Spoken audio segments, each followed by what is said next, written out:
श्री सुब्रह्मण्याय नमः। श्री कार्तिकेयाष्टकम्।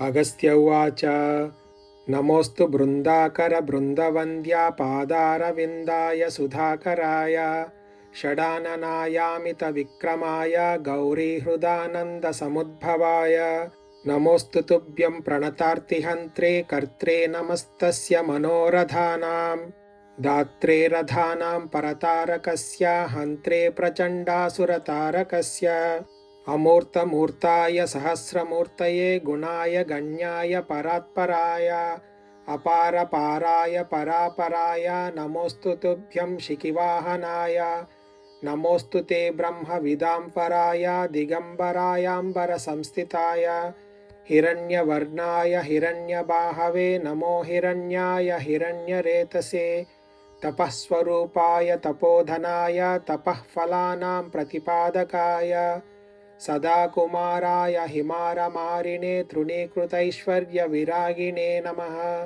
नमोऽस्तु तुभ्यं शरजन्मने विभो प्रभातसूर्यारुणदन्तपङ्क्तये बालाय च बालपराक्रमाय षाण्मातुराय लमनातुराय मीढुष्टमायोत्तरमीढुषे नमो नमो गणानां पतये गणाय नमोऽस्तु ते जन्मजरातिगाय नमो विशाखाय सुशक्तिपाणये सर्वस्य नाथस्य कुमारकाय क्रौञ्चारये तारकमारकाय स्वाहेय गाङ्गेय च कार्तिकेय शैवेय तुभ्यं सततं नमोऽस्तु।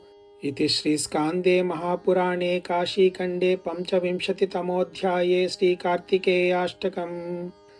ॐ श्री सुब्रह्मण्याय नमः।